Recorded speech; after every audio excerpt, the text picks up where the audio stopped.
안녕하세요. 오늘은 어 그 헤레디터리 멀티플 오스테오콘드로마토시스라고 하죠. 골다공증이 몸 곳곳에 있는 그런 사람들이 있어요.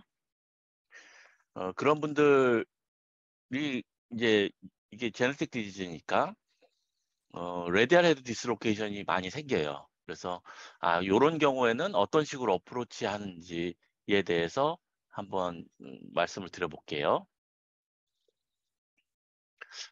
외래에서 가끔 볼 거예요. 제 외래 같이 보시다 보면 오스테오콘드로마가 여기저기 있는 친구들. 그래서 오스테오콘드로마라는 게 이게 오스테오콘드로마토시스, 오스테오콘드로마가 온몸에 있을 경우에 뭐 그럼 그걸 다 제거해야 되냐 하면 그런 거는 아닙니다. 뭐 그럴 필요도 없고요. 문제가 있는 것만 제거를 하면 되겠죠. 이제 문제가 어떤 게 문제냐라는 거를 이제 알아야 될 거고, 그 중에 하나가 이제 레디알 헤드 디스로케이션 쪽, 엘보우 쪽 문제가 있을 수 있어요. 그래서 HMO라고 많이 해요. 히르트 멀티플 오스테오콘드로마 해가지고 이렇게 얘기를 많이 하는데 대개 한 반 정도에서 후한번에 문제가 생긴다고 어, 어, 얘기를 합니다. 다 생길 수 있으니까요. 되게 이제 얼라나 레디우스가 이제 그게 오스테오콘드로마가 그로스 플레이트 근처에 생기면 그게 잘 안 자라겠죠. 그러니까 이제 짧아질 수가 있습니다. 그리고 한쪽에 오스테오콘드로마가 생기면 이렇게 우리가 헤미에피피조데시스 하는 것처럼 그쪽이 안 자라니까 보잉도 이제 생길 수 있겠죠. 그리고 레디우스하고 얼라하고 뭐 짧아지고 보잉 생기는 것까지는 뭐 그렇다 치는데 그게 뭐 한쪽으로 이제 보잉이 생기고 짧아지고 이런 식의 이게 컨비네이션이 생기면 레디알 헤드가 디스로케이션이 되겠죠. 이거는 우리 몬테지아를 생각을 해보면 잘 이해를 할 수 있습니다. 그러면 레디알 헤드 디스로케이션 생기면 사실 심톰은 뭐 그렇죠. 엘보우 LOM이 생길 거고 그리고 통증이 생기고 이렇게 되겠죠.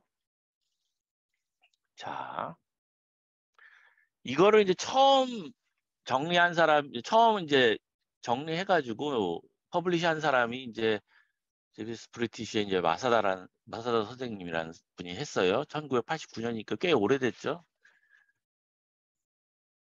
그래서 사실 어떻게든 생길 수 있는데 이거를 그래도 생기는 패턴들이 있어요. 그래서 생기는 패턴이 있어서 그 패턴을 좀 구별을 했죠. 이렇게 이거 많이 생기는 패턴이에요. 이게 디스탈 얼라에 이렇게 오스테오콘드로마가 생기는 거예요. 그러면 여기 그로스 플레이트가 안 자라겠죠. 이게 또 오스테오콘드로마가 또 재밌는 게 콘드로마토시스가 재밌는 게 포스트 엑시얼 포지션에 많이 생겨요. 그러니까 여기서는 얼라에 많이 생기고 그 다리에서는 피블라 쪽에 많이 생겨요. 그러니까 발에서는 발구스가 많이 생기죠. 어? 무릎에서도 발구스가 더 많이 생겨요. 그리고 여기서도 얼라 쇼트닝이 많이 생기고 이게 이제 테더링이 되니까 레디우스가 이쪽으로 휘겠죠. 얼라 쪽으로 휘겠죠. 이렇게 해서 딱 요게 가장 많은 그런 타입입니다.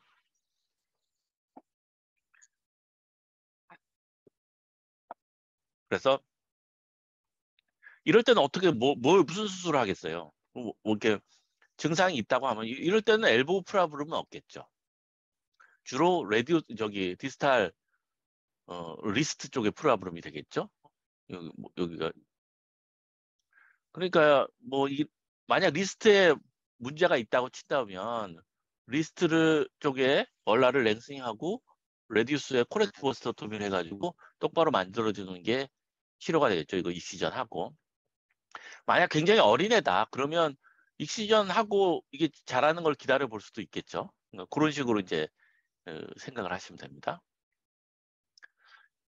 이제 훨씬 드문 경우인데 이거 레디우스에 생겨서 어, 레디우스가 짧은 경우도 있어요. 이건 뭐 거의 별로 없긴 한데 이런 경우는 뭐 어떡하겠어요. 이거 뭐 사실 큰 문제가 되진 않겠죠. 얼라 플러스죠. 얼라 플러스니까 적절한 시기에 뭐 리스트 페인이 있다고 하면 얼라 인펙션 신드롬에 준해가지고 쇼트닝을 하면 되겠죠. 얼라를. 아니면 레디우스가 너무 짧다 그러면 레디우스 랭스닝도 뭐 고려할 수도 있고 그거에 맞춰가지고 하면 됩니다.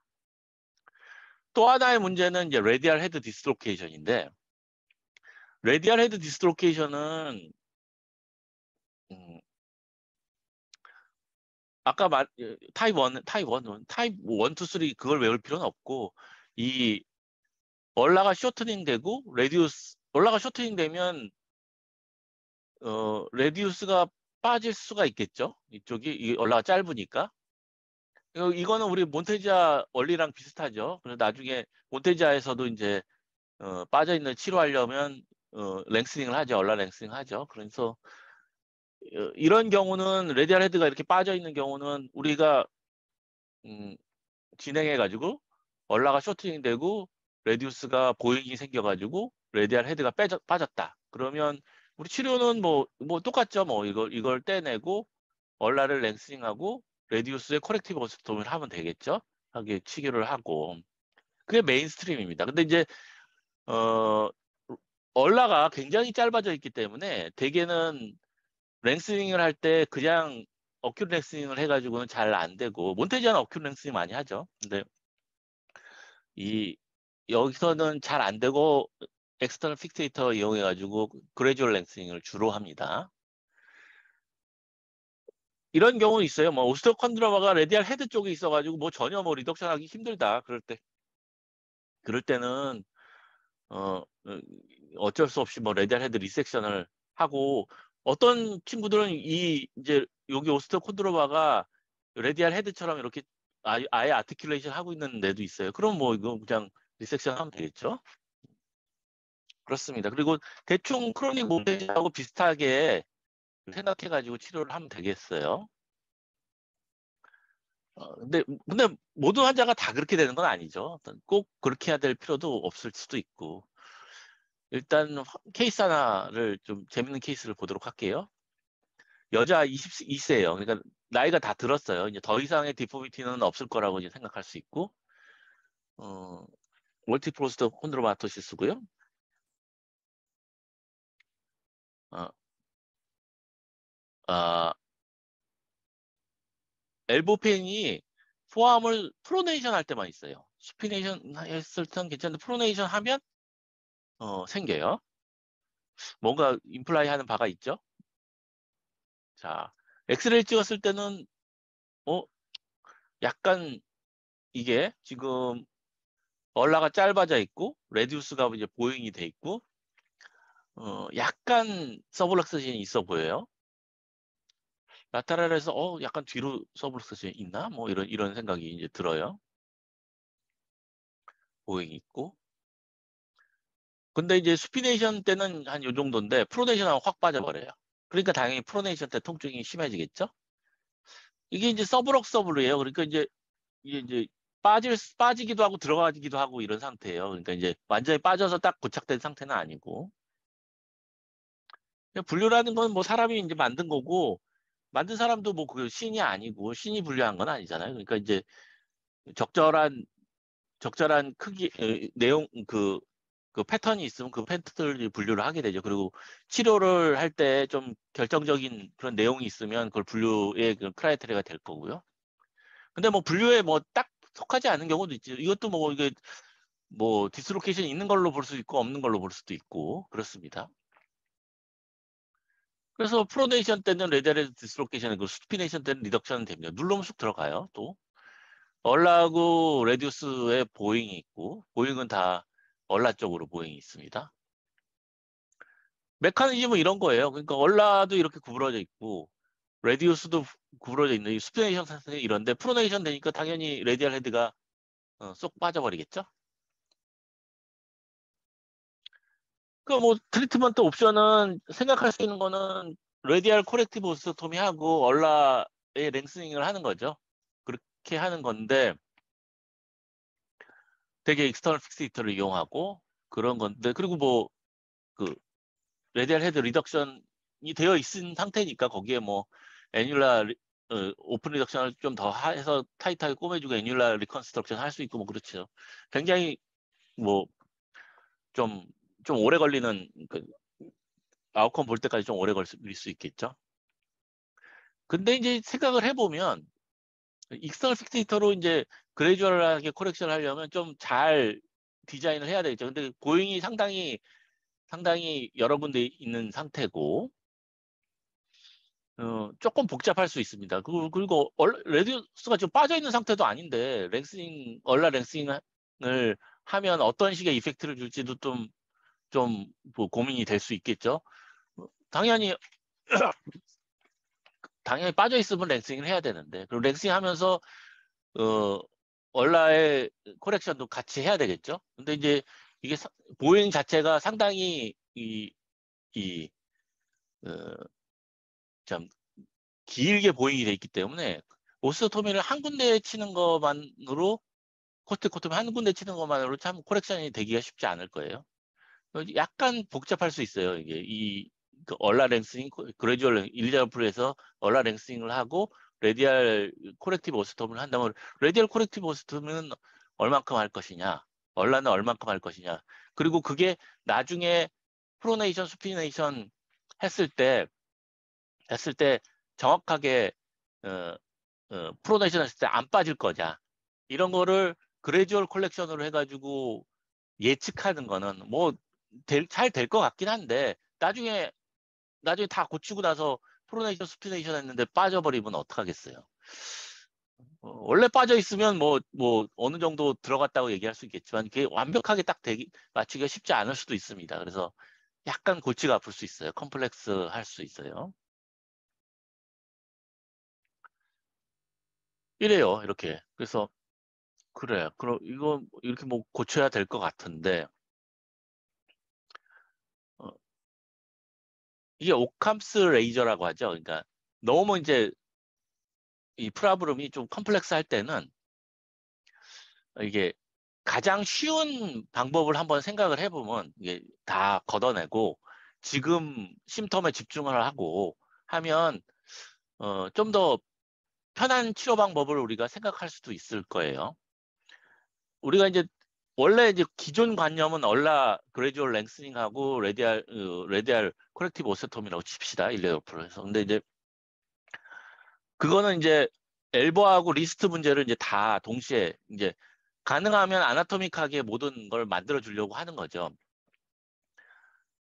근데 지금 환자의 심tom은 지금 엘보 프로네이션 때 페인이고 그리고 어른이에요. 그래서 이게 과연 뭐 그렇게까지 할 필요는 있나? 그리고 우리가 패스 아나토미는 얼라하고 레디우스 보잉이 있어가지고 프로네이션 때 빠지는 건데.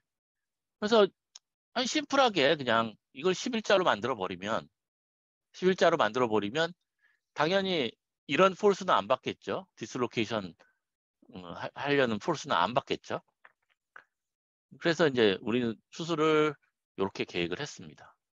그래서 멀티플 오스테토미, IMNL을 이용해 가지고 멀티플 오스테토미라고 이게 이제 어큐 코렉션이기 때문에 환자 회복은 훨씬 빠르겠죠. 그래서 레디우스 여기서 리스터 투베클 있는 쪽으로 이제 들어가 가지고 이게 쭉쭉쭉 넣습니다. 이게 카이네를 넣다가 딱 걸리는 데가 있을 거 아니에요. 그럼 거기가 보잉이 시작한 되겠죠.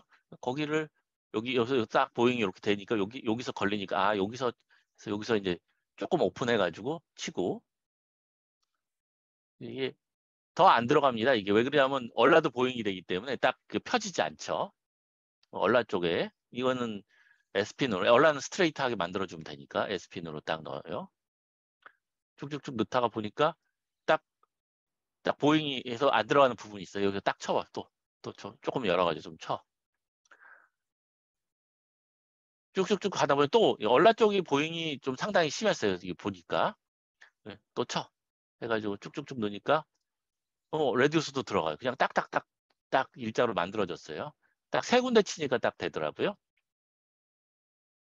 이런 걸 수술 전에 사실 이렇게 계산해가지고 들어가기는 할 수는 있는데 쉽지도 않고 딱 맞지도 않고 그렇습니다. 그래서 요거는 아주 깔끔하게 수술이 된 것 같아요. 이렇게 해가지고 딱딱 해서 얼라하고 레디우스하고 일자로 11자로 만들어줬습니다.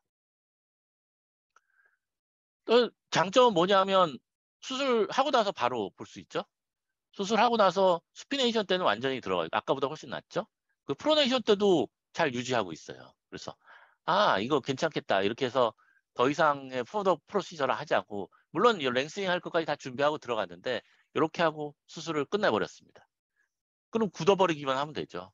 그래서 포스트오피 1년째 보면 딱 이렇게 11자로 만들어요. 물론 이제 이 얼라가 좀 짧기 때문에 요게 이제 얼라 네가티브죠. 얼라 네가티브 좀 있어도 뭐 통증이 있으면 나중에 뭐 랭싱 하기로 하고, 근데 없을 거라고 생각해요. 그냥 잘 유지되고 있고, 환자는 실제로 포스트오피 1년째 우리가 포리마를 리무브를 하고 수피네이션 프로네이션 했을 때 잘 유지되고 통증은 없습니다. 이런 식으로 치료를 할 수가 있어요. 그래서 포함본 디포미티에 히레디티 멀티플 엑소스토시스라고 얘기하고 있어요. 오스테오콘드로마토시스라고 얘기도 하고, 뭐 디포미티는 뭐 여러 가지가 있고 패턴이 여러 개가 있을, 타입이 여러 개 있을 수 있고, 그거는 이제 우리 환자 그 심텀에 맞춰가지고 이제 트리트먼트 할 수 있습니다. 그리고 뭐 이렇게 그거에 속하지 않는 경우도 잘 생각을 해보면 그거에 맞춰가지고 치료법을 생각해낼 수가 있습니다. 이렇게 해서 치료가 잘 됐어요. 자, 감사합니다.